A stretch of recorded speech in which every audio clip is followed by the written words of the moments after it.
Hello प्यारे बच्चों। तो आज हम लोग क्या करेंगे, सीखेंगे कि अपनी कॉपी में हमको क्या गलतियां नहीं करनी है और क्या चीज़ें हम कैसे लिखें कि हमको नंबर अच्छे मिले। तो आज का एग्जाम्पल हम लोग लेते हैं कि अपनी कॉपी में हिंदी में आपको जीवन परिचय आपको कैसे लिखना है। ठीक है, तो ये हमारे पास कॉपी बहुत सारे बच्चों ने लिखी है, तो ये कॉपी हम लोग यहाँ पे आपके सामने चेक करेंगे और इसमें आपको बताएंगे कि आपको इसमें क्या गलतियां नहीं करनी है और क्या चीज़ें आपको इसमें से सीखना है। तो सबसे पहले देखिए, इस बच्चे ने लिखा है जीवन परिचय। अब यहाँ पे जीवन परिचय देखो, ये जगह पूरी खाली। जीवन परिचय जिसका लिखना है उसका नाम इसने यहाँ लिख दिया, रामचंद्र शुक्ल का जीवन परिचय लिखना था। तो यहाँ पे ये जो लिखा है ये पूरा नाम, तो इसको ये प्रश्नोत्तर लिखा है ना, इसके नीचे यहाँ इस जगह पे इसका नाम लिखना चाहिए था इसको, है ना, कि आचार्य रामचंद्र शुक्ल। ठीक है, तो आपको भी ये गलती बेटा नहीं करनी है, आपको यहाँ पे साइड में नहीं बल्कि बीचों बीच लिखना है। ठीक है, तो अब उसके बाद आपने हेडिंग डाली। अब देखो हेडिंग इसने डाली है, लेकिन हेडिंग के नीचे इसने अंडरलाइन नहीं की है ना, तो अंडरलाइन भी आपको करना है बेटा। ठीक है, आपने यहाँ पे जीवन परिचय की हेडिंग डाली। अब आपको क्या करना है बेटा, साइड में एक ऐसे बॉक्स बनाना, जैसा कि इसने बहुत अच्छे से बनाया हुआ है। और इस लिखना है इसमें क्या क्या है, जीवन परिचय में जो आपके लेखक हैं उनका जन्म, है ना, जन्म स्थान, फिर पिता का नाम, शिक्षा, मृत्यु और रचना। ये इतनी सारी हेडिंग इंपॉर्टेंट है।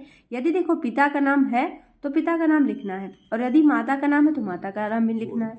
यदि माता का नाम नहीं है तो आपको माता का नाम इसमें नहीं लिखना है। ठीक है, ठीक है भाई। तो हेडिंग यहाँ पे डाल के छोड़नी नहीं, जो है आपको सिर्फ उतना लिखना है। तो आचार्य रामचंद्र शुक्ल जी का जन्म कब हुआ था, सन 1884 ईस्वी में। स्थान कहाँ पे, मतलब जन्म कहाँ हुआ, बस्ती जिला अगुना नामक गांव में हुआ था। पिता का नाम पंडित चंद्रबली शुक्ल और शिक्षा इंटर, है ना। मृत्यु कब हुई, 1941 में। और रचना क्या है, विचार वीथी, रश्मिमांसा, चिंतामणि। कुछ आपने 2-4 रचना यहाँ पर बॉक्स में लिख दी। इससे बेटा ये फायदा है कि जैसे कि कोई भी आपकी कॉपी देखेगा ना, जैसे आपने ये कॉपी देखी है ना, तो आचार्य रामचंद्र शुक्ल जी का जो नाम है वो क्या हुआ, आपने एक बॉक्स में लिख दिया, तो ये तुरंत आपको हाईलाइट होके दिख गया, है ना। तो ये तुरंत जब आपको कॉपी में दिखेगा या कोई जब आपकी कॉपी चेक करेगा तो इसमें सामने बगल में दिख जाएगा, तो ये तुरंत आपको पूरी नंबर दिला देगा, है ना। वैसे तो जीवन परिचय 5 नंबर का आता है, और पूरे के पूरे 5 नंबर आपको कैसे लाने हैं, कैसे पाना है, वो सब कुछ हम लोग सीखेंगे। और देखो पहली चीज, देखो उन्होंने 2 बगल में लाइन करी है ना, कॉपी में देखिए आप देख सकते हैं 2 इसमें लाइन करी गई है दोनों तरफ, है ना, देख सकते हो। तो आपको बेटा यही नहीं करना है, एक तरफ आपको लाइन खींचना है, वो भी स्केच पेन से खींचना है, ना कि पेन से खींचना है। ठीक है, आप इस बात का ध्यान रखें। और जब ये बॉक्स आपने बंद किया तो इस बॉक्स को क्या करते हैं आप, स्केच से अगर आप बंद कर देंगे, जैसे कि यहाँ पे आपने यहाँ पे अंडरलाइन कर दिया स्केच से, ठीक है ना। अब देखना आपके सामने ही आपको करेंगे, जब ये बॉक्स स्केच से भर देंगे तो देखिएगा कितना अच्छा लगेगा, है ना। तो ये होता है बेटा फिनिशिंग, जब आप कॉपी को अच्छे से लिख के चले आओगे। देखो बेटा नंबर लाना, सॉरी, आप जो है जैसे कि कोई चीज़ पढ़ रहे हो, है ना, पढ़ना अच्छी बात है, लेकिन जब तक आप उसको कॉपी में अच्छे से लिखोगे नहीं तब तक वो कैसे समझ में आएगा, नहीं आता है ना। तो आपको कॉपी में भी बढ़िया तरीके से लिखना है। देखिए अब जीवन परिचय पढ़ते हैं। हिंदी साहित्य की अमर विभूति आचार्य रामचंद्र शुक्ल जी का जन्म बस्ती जिले के अगोना नामक गांव में सन 1884 ईस्वी में हुआ। अब देखिए इन्होंने अगर यहाँ पे ये जो सन 1884 इसको अगर इस ब्लैक स्केच से हाईलाइट करके लिख देते तो शायद देखो अब ये ज़्यादा अच्छा दिखता कि नहीं। तो आपको ऐसी सारी चीज़ें क्या करनी है बेटा, हाईलाइट करनी है। ठीक है, जैसे यहाँ पे लिखा आपने कि यहाँ पे जो है बस्ती जिले के अगोना नामक गांव, है ना, देखो यहाँ पे के की जगह को लिख दिया है, तो भाई यही गलती नहीं करनी। अब यहाँ बस्ती लिखा था तो आपको इसको भी ऐसे ही स्केच पेन से या ब्लैक पेन से हाईलाइट कर देना था, तो अच्छा लगता है ना, दूर से ही दिख जाता, तो नंबर तुरंत बेटा मिल जाते हैं। अब देखो आगे क्या लिखा है इन्होंने, तो ना तो सही है भाई, ये जो गलतियाँ इन्होंने की वो आपको बेटा नहीं करना है पेपर में। इनके पिता का नाम पंडित चंद्रबली शुक्ल था। इनकी माता महाकवि तुलसीदास के वंश की थी। शुक्ल जी पर अनेक व्यक्तित्व का गहरा प्रभाव पड़ा। वे विदुषी एवं धार्मिक प्रकृति की नारी थी। शुक्ल जी ने अपने प्रारंभिक शिक्षा अपने पिता के पास जो है राठ तहसील, ये देखो राठ लिख रहा है, लग रहा है राठ नहीं है ना, तो आपको सही सारे अक्षरों को शब्दों को सही से बनाना है, राठ तहसील में की थी। इन्होंने सन 1901 में मिर्जापुर में, अब आगे देखते हैं इन्होंने क्या लिखा है अपनी कॉपी पर, है ना, आपके सामने बेटा एक एक करके बहुत अच्छे से आपको समझाएंगे, तो आपको क्या है बेटा गलतियां नहीं करनी है। ठीक है, चलिए जी आगे लिखा है मिशन स्कूल में से मैट्रिक की परीक्षा उत्तीर्ण की और बाद में इनकी शिक्षा जो है, और फिर इंटर में आने के बाद इनकी शिक्षा बीच में छूट गई। वैसे भी यह गणित में कमजोर होने के कारण आगे नहीं पढ़ सकी, है ना। ये सारी जो आपके जीवन से संबंधित इनकी है वो सब कुछ आपको इस कॉपी पे लिखना है। ठीक है बेटा, चलिए आगे समझते हैं इन्होंने क्या आगे लिखा है। कैसे अभी इनको लास्ट में देखो कैसे नंबर मिलेंगे आपको, कैसे नंबर मिलता है वो सब कुछ आप देखेंगे। जो है फिर क्या हुआ, कुछ समय बाद यह मिर्जापुर के पंडित केदारनाथ प्रेमधन एवं पाठक के संपर्क में आए और उन्होंने शुक्ल जी को कई भाषाओं का ज्ञान प्राप्त कराया। देखो यहाँ देखो ज्ञान लिखना था, इन्होंने ज्ञात लिख दिया है ना, ज्ञान लिखना था।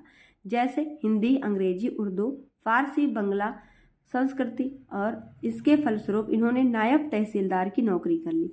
परंतु स्वाभिमान के कारण सरकारी नौकरी छोड़कर मिशन स्कूल में चित्रकला के अध्यापक हो गए। स्वाभिमान भाई बहुत था, तो इन्होंने क्या किया कि अपनी पढ़ाई को छोड़ दिया और आगे भी इन्होंने क्या कर दिया, जहाँ पे मिशन स्कूल में इन्होंने नौकरी कर ली। ठीक है, इसी के साथ साथ इन्होंने साहित्य सृजन आरंभ कर दिया और इसी बीच इनकी पत्रिका आनंद कादम्बनी पत्रिका प्रकाशित होने लगी। और फिर इनको काशी हिंदू विश्वविद्यालय की जो है नागरी प्रचारणी सभा, देखो इन्होंने पूरा नाम नहीं लिखा, तो ये जो नागरी प्रचारणी सभा इन्होंने लिखा, पहली बात तो इसको इनको हाईलाइट करके लिखना था, है ना। नागरी प्रचारणी सभा, इसका नाम है नागरी प्रचारणी सभा, है ना। प्रचारणी लिख दिया है, देखो प्रचारणी होता है ना। तो यही सारी बेटा गलतियां आपको ध्यान रखनी है।